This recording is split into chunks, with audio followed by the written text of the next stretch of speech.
Halo Sobat Memo, selamat pagi. Kembali lagi di Baca Berita, sajian berita terkini dan informatif. Saya Hanifa, informasi terbaru dari Jakarta, Malang, Surabaya, sampai Magelang. Koran Memo X edisi hari ini, 28 Februari 2025. Langsung saja. Berita dari Jakarta, hasil sementara awal Ramadan berpotensi mulai Sabtu. Pengurus Besar Nahdlatul Ulama mengeluarkan informasi hilal awal Ramadan 1446 Hijriah jatuh pada Sabtu 1 Maret 2025 mulai malam hari jika hilal sudah terlihat. Tapi ada kemungkinan 1 Ramadan di hari Minggu 2 Maret 2025 mulai malam hari jika hilal tidak tampak. Sementara itu Muhammadiyah telah menetapkan awal puasa 2025 jatuh pada Sabtu 1 Maret 2025. Kejagung tetapkan 2 tersangka, baru ini perannya di kasus korupsi minyak mentah. Kejaksaan Agung membeberkan peran 2 tersangka baru dan kaitannya dengan 7 tersangka lain dalam kasus dugaan korupsi tata kelola minyak mentah dan produk kilang PT Pertamina.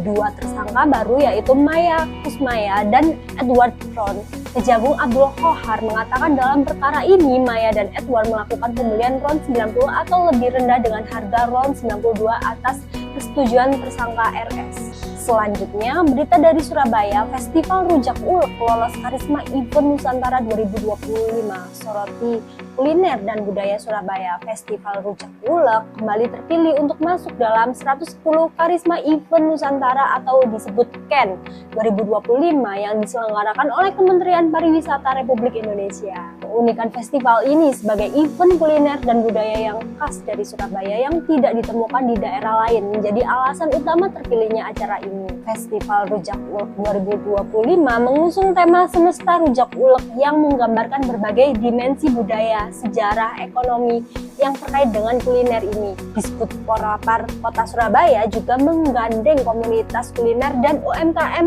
untuk berpartisipasi dalam acara ini. Berita dari Sidoarjo, Wabub dan Ketua PKK Sidoarjo kompak kunjungi korban banjir di Krian dan Porong. Wakil Bupati atau Wabub Sidoarjo Mimik Idayana dan Ketua TPPKK Sidoarjo Sriatun Supandi berkunjung ke area terdampak banjir di beberapa wilayah. Curah hujan yang tinggi dalam beberapa hari ini menyebabkan banjir di beberapa wilayah di Sidoarjo seperti yang terjadi di Desa Bareng Kerajaan Kecamatan Krian dan Desa Pesawahan Kecamatan Porong. Pemkab Sidoarjo telah membuka posko siaga banjir di desa itu. Dapur umum untuk memenuhi kebutuhan pangan warga terdampak juga telah dibuka, tenda pengungsi juga telah didirikan. Berita dari Malang, tahap negosiasi cabur ski air masih tarik ulur di Porprov 9. Di Pekan Olahraga Provinsi 9, ski air masih menjadi cabang olahraga yang tarik ulur untuk dipertandingkan. Disampaikan oleh Sekretaris Umum KONI Kota Malang, Yudho Nugroho, cabur ini masih dalam tahap negosiasi dikarenakan belum ada medali dan kepengurusannya dan juga penetapan venue yang dirasa kurang menguntungkan di tim tuan rumah sendiri. Informasi tambahan, akhir Juni atau awal Juli sudah dilaksanakan Pekan Olahraga Provinsi dan Kota Malang sudah siap untuk memfasilitasi dari segi venue sampai pariwisata yang mendukung untuk Porprov. Selanjutnya, berita dari Jember, Gus Fawait optimis bangun Jember lebih maju. Gus Fawait mengaku bahwa dirinya mendapatkan pembekalan mendalam tentang banyaknya hal, mulai tata kelola pemerintahan, APBN, APBD, hingga bagaimana mengelolanya dengan baik. Sebagai Bupati baru, Gus Fawait optimis bahwa pengalaman selama menjalani retret akan menjadi modal penting dalam membangun Kabupaten Jember. Berita dari Bondowoso, jelang Ramadan, Pemkab Bondowoso ajukan tambahan kuota LPG 3 kilo. Pemerintah Kabupaten Bondowoso mengajukan tambahan kuota gas LPG untuk pemenuhan selama bulan Ramadan tahun ini. Menurut Kabid Perdagangan Dinas Koperasi, Perindustrian, dan Perdagangan, Totok Haryanto, pihaknya mengajukan penambahan kuota sebesar 15% dari kebutuhan harian. Pengajuan ini bahkan sudah diajukan sekitar sebulan lalu. Pengajuan ini tak hanya dilakukan saat Ramadan, namun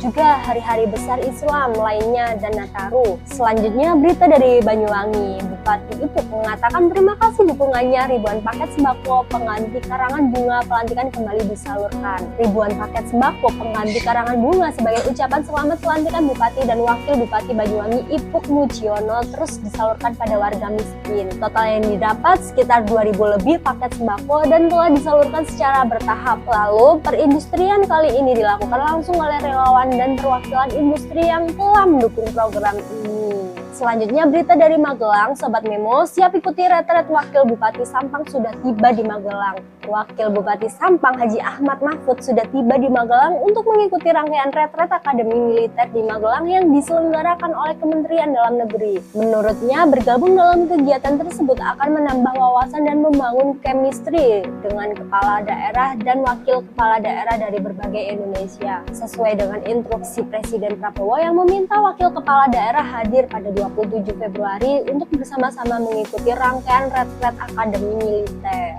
Selanjutnya berita dari Situbondo, upaya percepatan serapan gabah dan beras di Situbondo. Kodim 0823 gelar rakor bersama, dan Dim 0823 Situbondo menegaskan program sergap ini bukan paksaan melainkan upaya bersama untuk meningkatkan kesejahteraan petani dan mendukung ketahanan pangan nasional. Komandan Kodim 0823 Situbondo Letkol Alexander dalam sambutannya menekankan bahwa pemerintah menargetkan swasembada pangan tanpa impor beras. Oleh karena itu, sinergi seluruh elemen sangat penting untuk mencapai target sergap sebesar 11.600 ton hingga April 2025. Koran edisi hari ini bagaimana menurut Sobat Memo? Silakan untuk meninggalkan komentar di kolom komentar yang sudah tersedia. Untuk info lebih lanjut, baca harian Pagi Memo X. Sekian berita dari kami, redaksi Memo X, sampaikan terima kasih.